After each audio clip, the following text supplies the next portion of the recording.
नमस्कार, मैं हूं अंकुर और आप देख रहे हैं सत्यहिंदी.com। सत्य हिंदी की एंड्रॉयड ऐप डाउनलोड करने के लिए डिस्क्रिप्शन में जाइए, वहां पे आपको एक लिंक मिलेगा जहां से आप ऐप डाउनलोड कर सकते हैं। अब एक नजर डाल लेते हैं अब तक की खबरों पर। भारत और चीन की सेना के बीच कमांडर स्तर की बातचीत के ठीक पहले एक बार फिर चीन की पीपुल्स लिबरेशन आर्मी के सैनिकों ने भारत में घुसपैठ की कोशिश की।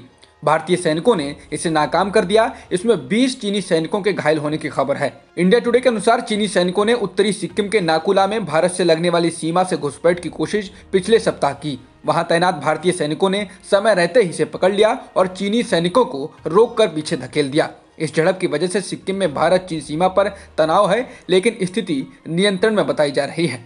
बता दें, चीन द्वारा लगातार भारत की सीमा में घुसपैठ की खबरें आ रही हैं। हाल ही में सैटेलाइट तस्वीरों से पता चला था कि चीन ने भारतीय सीमा में 4.5 किलोमीटर अंदर अरुणाचल में गांव बसा लिया है। सिक्किम के नाकुला में भारतीय और चीनी सेनाओं के बीच झड़प को लेकर सेना ने कहा है, ये स्पष्ट किया जाता है कि एक माइनर फेस ऑफ हुआ था। पूर्वी सिक्किम के नाकुला में 20 जनवरी को यह घटना पेश हुई थी। बाद में स्थानीय कमांडरों ने समाधान कर लिया था। इंग्लिश न्यूज़पेपर द हिंदू के मुताबिक लद्दाख क्षेत्र के एक गांव के प्रधान ने दावा किया है कि चीनी सैनिक भारत के क्षेत्र में अंदर घुसने के लिए भारत द्वारा बनाई गई सड़कों का इस्तेमाल कर रहे हैं। रिपोर्ट के मुताबिक गांव के प्रधान उर्गेन सेवांग ने अखबार के साथ एक वीडियो शेयर किया है, जिसमें 16 दिसंबर 2020 को 2 चीनी वाहनों को सुरक्षाकर्मियों और स्थानीय लोगों ने आगे नहीं बढ़ने दिया। अखबार के अनुसार 10 दिसंबर को एक अन्य वीडियो में कुछ चीनी नागरिक भारतीय क्षेत्र की तस्वीरें लेते दिख रहे हैं और उनकी गाड़ियां पास ही खड़ी हुई दिख रही हैं। इन वीडियोस को रिकॉर्ड करने वाले उर्गेन बताते हैं कि चरवाहे जब सर्दियों में अपने जानवरों को चराने पहुंचे तो भारतीय सीमा के 1 किलोमीटर अंदर चीनी लोगों ने उन्हें इलाका खाली करने को कहा। कांग्रेस नेता राहुल गांधी ने कहा है कि भारतीय क्षेत्र में चीन अपना कब्जा बढ़ा रहा है और श्रीमान 56 इंच ने महीनों में चीन के बारे में एक भी शब्द नहीं कहा है। शायद वो अब चीन शब्द कहना शुरू करें। बता दें, कांग्रेस के पूर्व अध्यक्ष राहुल गांधी चीन को लेकर मोदी सरकार पर हावी रहे हैं। उनका कहना है कि मोदी सरकार चीन द्वारा भारत की जमीन कब्जाए जाने के बाद भी चुप है।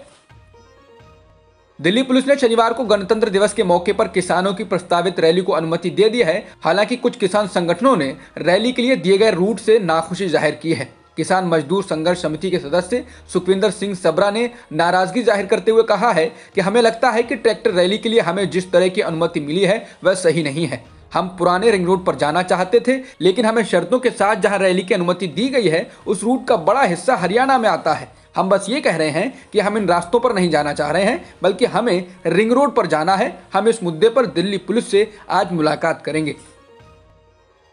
ट्रैक्टर परेड के लिए यूपी से दिल्ली की ओर आ रहे किसानों ने शिकायत की है कि कुछ पेट्रोल पंप उन्हें डीजल देने से मना कर रहे हैं, जिसके बाद भारतीय किसान यूनियन के प्रवक्ता राकेश टिकैत ने कहा है कि लगता है कि उत्तर प्रदेश सरकार भी आंदोलन करवाने की मूड में है। उन्होंने कहा कि पेट्रोल पंपों को यह आदेश कर दिया गया है कि आप ट्रैक्टर वालों को डीजल ना दो। सरकार क्या चाह रही है? डीजल ना देने से ट्रैक्टर दिल्ली में नहीं आ सकता है। ये गलतफहमी सरकार ना पाले। अब लगता है कि उत्तर प्रदेश सरकार भी एक आंदोलन करवाने के मूड में है। 26 जनवरी को होने वाली किसान ट्रैक्टर परेड को लेकर दिल्ली के विशेष पुलिस आयुक्त दीपेंद्र पाठक ने कहा है कि उनको खुफिया एजेंसियों से इनपुट मिले हैं कि ट्रैक्टर परेड को बाधित करने के प्रयास किए जा रहे हैं। दिल्ली पुलिस ने दावा किया है कि दिल्ली में प्रस्तावित किसानों की ट्रैक्टर रैली को बाधित करने के लिए पाकिस्तान से करीब 300 ट्विटर हैंडल बनाए गए हैं, जिससे रैली को लेकर भ्रम फैलाकर उसे बाधित किया जा सके। उन्होंने कहा कि कई एजेंसियों ने इस तरह की जानकारी दी है। हमारे लिए इस रैली का आयोजन बेहद चुनौतीपूर्ण है, लेकिन गणतंत्र दिवस समारोह के खत्म होने के बाद चाक चौबंद सुरक्षा व्यवस्था के बीच ट्रैक्टर रैली होगी। कोरोना संकट के लॉकडाउन में जब भारत के आम लोगों और गरीबों की नौकरी जा रही थी, उनको भूखों तक रहना पड़ रहा था, उस वक्त भारत के अरबपतियों की संपत्ति 35% ज्यादा बढ़ गई है।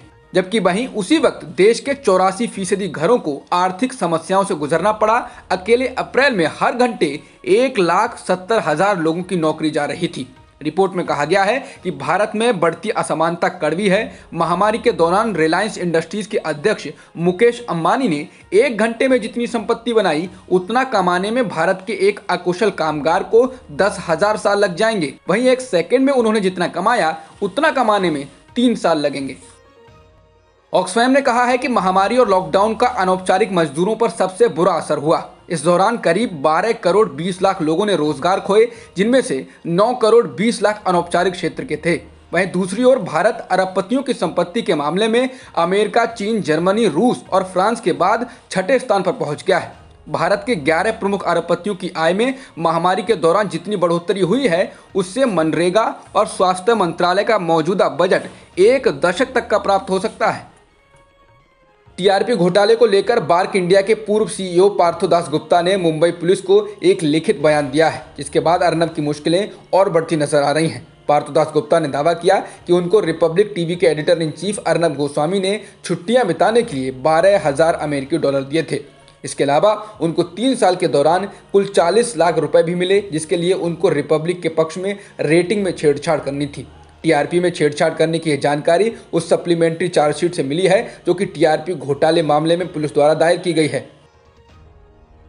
नेपाल में राजनीतिक संकट लगातार गहराता जा रहा है। अब नेपाल कम्युनिस्ट पार्टी ने प्रधानमंत्री केपी शर्मा ओली को पार्टी से निकाल दिया है और अब प्रधानमंत्री ओली किसी पार्टी के सदस्य नहीं हैं। नेपाल कम्युनिस्ट पार्टी का नेतृत्व पुष्प कमल दहल प्रचंड और पूर्व प्रधानमंत्री माधव कुमार नेपाल करते हैं, जिसके बाद पार्टी 2 धड़ों में बंट गई है और अब पार्टी के चिन्ह को लेकर भी बवाल हो रहा है। प्रचंड और ओली दोनों ही गुटों के लोगों ने चुनाव आयोग का रुख किया और खुद के गुट को आधिकारिक पार्टी घोषित करने की मांग की, जिसको चुनाव आयोग ने स्वीकार करने से इनकार कर दिया है। ताइवान की सीमा में चीन के युद्धक विमानों के घुसने के कुछ घंटों बाद ही अमेरिका ताइवान के समर्थन में खोलकर बोला है। अमेरिका ने ताइवान पर चीनी सेना के दबाव को लेकर 2 टूक कहा है कि इस प्रकार के डराने धमकाने की रणनीति क्षेत्रीय शांति और स्थिरता के लिए खतरा है। अमेरिकी विदेश विभाग ने कहा कि वॉशिंगटन एशिया प्रशांत क्षेत्र में साझा समृद्धि, सुरक्षा और मूल्यों को आगे बढ़ाने के लिए दोस्तों और सहयोगियों के साथ खड़ा रहेगा। इसके बाद ताइवान ने अमेरिका का धन्यवाद किया है। बता दें, लगातार 2 दिनों से चीन के लड़ाकू विमान ताइवान के वायु सुरक्षा क्षेत्र में घुसते देखे गए हैं। अब तक की खबरों में इतना ही। बाकी खबरों के लिए बने रहिए सत्यहिंदी.com के साथ। सत्य हिंदी का ऐप डाउनलोड करें गूगल प्ले स्टोर पर।